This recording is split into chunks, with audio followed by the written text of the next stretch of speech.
Hello beautiful souls. Welcome to this channel, or welcome back, and you really are welcome here. Anytime you drop in, you will receive a well, not necessarily grounded, but a down to earth perspective, right, on all this crazy shit that's going on in this world. Or a perspective, a mirror.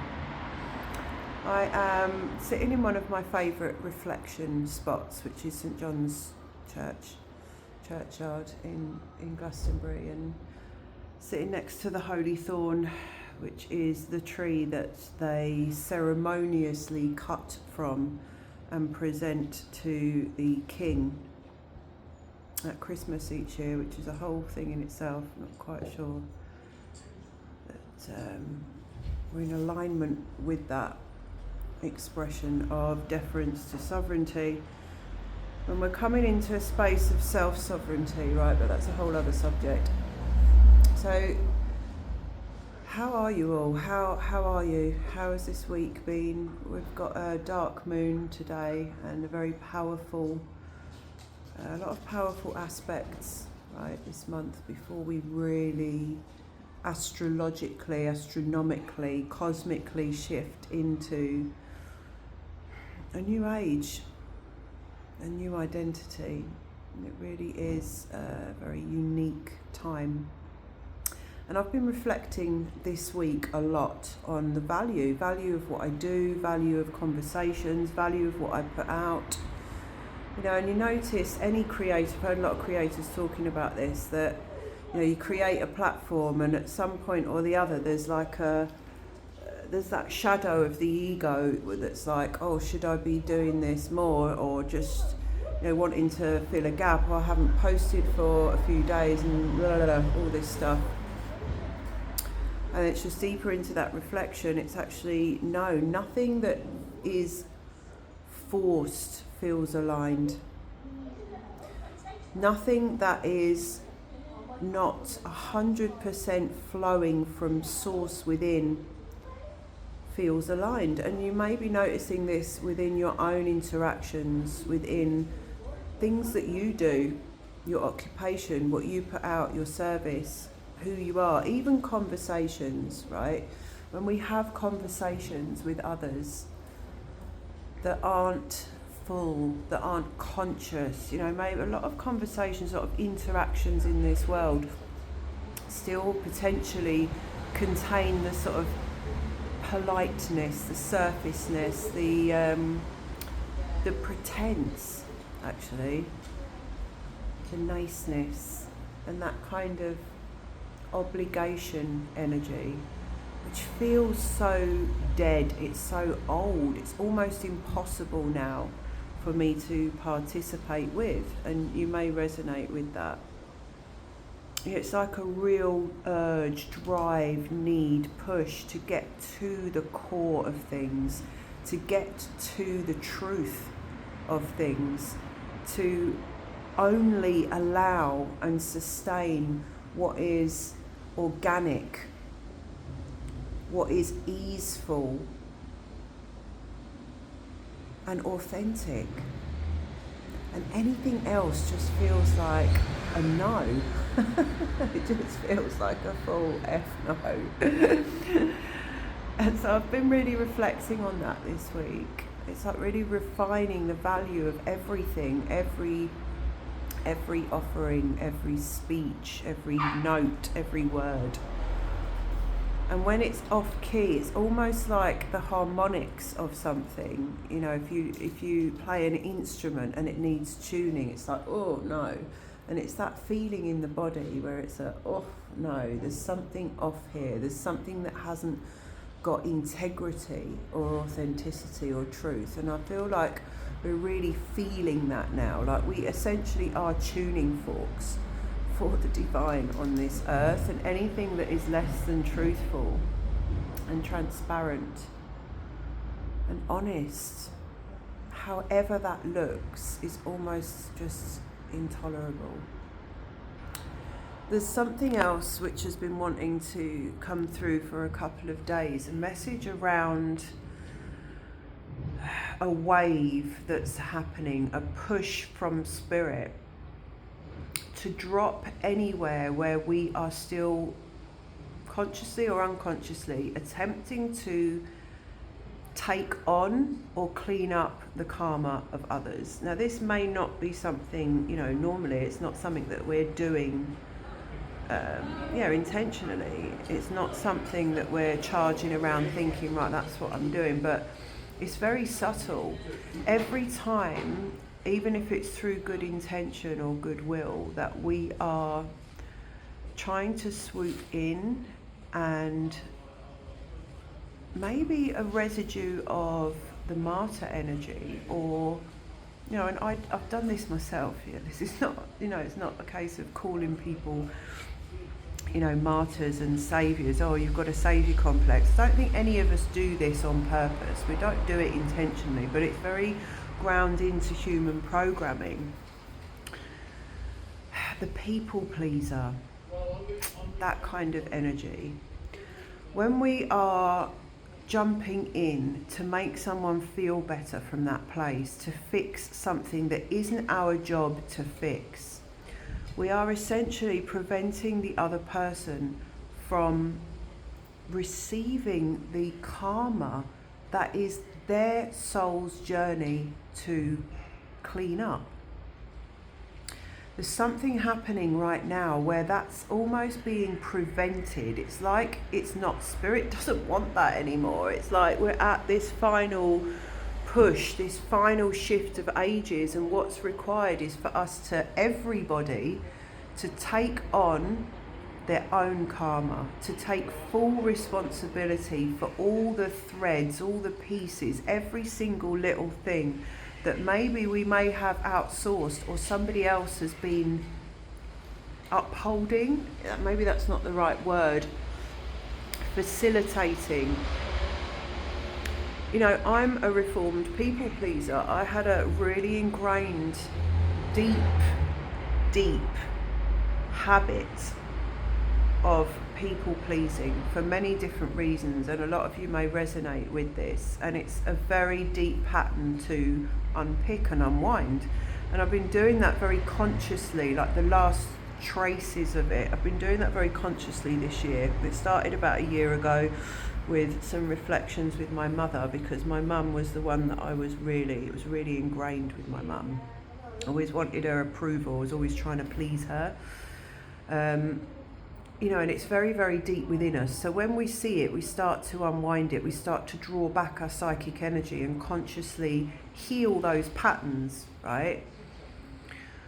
But there's traces that are left. There's imprints. There's little ways that it still hooks into how we think about ourselves and how we interact in the world. And it's these patterns now, the very last traces of it, that's being asked to. It's not even healed. Like, I feel like we've healed a lot of it. I feel like you've healed a lot of it. I feel like the majority of the behaviours you've already healed, but there are imprints in the psyche. And these subtleties we're really being asked to clean up right now by drawing back all of the urges that we may have to take responsibility for an other. And this can be really tricky, it can be really difficult, especially if we're talking about people in our family, because there's a conditioning, and obviously if we've got children, we are responsible for them in many ways, but not in every way, because every child, every person, every individual has a soul's journey, a soul's path, and it can be very, very tricky to disentangle all of the ways that we're functioning from this old paradigm urge to fix everybody else, to make everything okay, to keep everybody happy, to keep the peace. Now, this is an interesting one, and again, this has been shown this week quite a lot, this false peace. Like, how do you define peace? Peace means it means the same thing to a lot of people in a very obvious way, but it also means different things to different people. And there's a perception out there which ties into the niceness and the people pleasing, that we are keeping peace by staying silent about things. That is a fake peace, and I'll tell you why, because, and you may be able to feel this, because it creates an undercurrent. In other words, it's not honest about what's going on in the mind. When we stay silent because we're worried about upsetting somebody, we're not being true to ourselves, and then that creates a whole inner world of suppression. That isn't peace. Many of you may be able to feel that. 1044. You may be able to feel it in the environments around you, at work, even in your own family, sometimes in our own home, where we've got into these habits of not saying things to keep others happy, not to rock the boat, is the old saying, isn't it? Don't rock the boat. The boat wants rocking. The boat's gonna fucking tip over with the weight of this unspoken truth that wishes to be expressed, that wishes to take up space. So I really feel like this is what's been coming through really strong, and it came as a direct urge to share this morning. A fake peace isn't peace. Love without honesty isn't truly love. When we're hiding who we truly are, what we truly think, we're only storing up dysregulation, dissonance, disharmony, dis-ease for the future, except there is no future. It's all now, and that's why we can feel it in our body. It's like, oh, it just feels unbearable now not to be true to self. So it's like permission slip. You know, if you're feeling this, and if you're feeling this like stuckness inside because there's something that wishes to be expressed, there's another layer of your truth. It's because there is this collective wave and push. Spirit is squeezing us to be true to ourselves, to have that conversation. And it takes courage. It takes courage to speak in a new way. It takes courage to approach something differently and be the one who brings honesty and clarity and truth. It takes courage to push past the fear of not being liked, of someone getting upset, of confrontation, huge fears of confrontation. But what is coming through really strongly now is that there doesn't have to be a confrontation. If you come purely from your center, your heart, your core frequency, your cosmic heart, there doesn't have to be a rocking of the boat or some disaster, a catastrophic fear that comes up in the body from speaking our truth, from being the one to stand up. It doesn't have to be like that if we do it in a pure, grounded and organic way. And by that I mean we just breathe into what is true for us and say it without any charge, say it without any attachment. Breathe into the body and into the fear and expel it through the breath, and then just state very clearly what is true for us. People can't argue with the truth. They really can't. And I've noticed that people who have it's like a new communication skill. We're building a muscle of new communication, whereby we can come fearlessly and gently, actually, softly, from this place that's beyond the old attack, defense, shield wall, and is simply, this is what is true for me. And from that place, we're sharing to keep ourselves in integrity, not to attack another person, not to tear something down. It's simply to keep myself in an integral balance of honesty. And from that space, all is possible. New things open up, and you're actually helping the other person in the exchange to be true to themselves also. You're not here to please everybody. You're not here to mop up everybody else's discomfort and karma. It's their discomfort to deal with.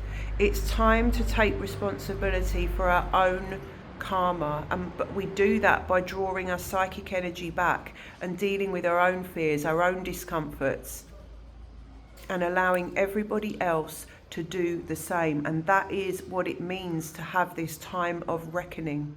This is the time of reckoning.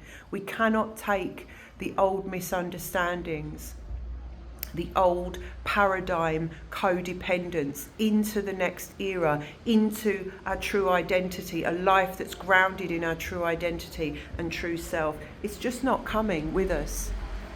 So it's up to us to really take it by the horn, take the bull by the horns, examine where we still have these fears inside, and know that truly there is nothing to fear, and it's okay. It's going to be okay, and you're safe to speak. And you know, where you're not, where there is truly a threat, you know, many people still live with narcissists. And I don't use that word lightly. It's a word that's overused, but I'm telling you, when you truly exist with a real narcissist, life is fucking hell.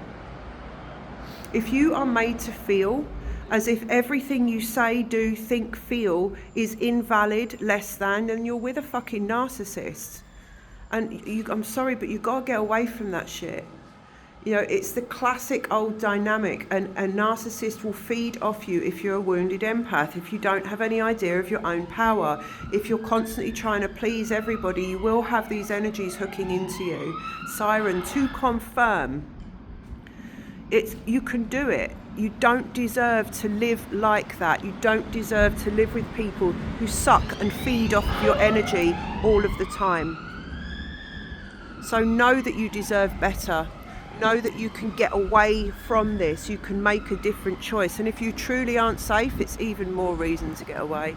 Find somebody that you trust. Find somebody to help you, to support you, and get the fuck away from people who squash your life force and make you feel like you're being fed off and invalidated constantly, gaslit. So I'm just gonna finish with just this beautiful tree here. It really is a magical presence, this tree. And the holy thorns in Glastonbury are the expression of the staff, the sacred staff driven into these lands by Joseph of Arimathea when the Holy Family first came to Glastonbury. So I'm sending you so much love today. People, please no more. Peace out, people.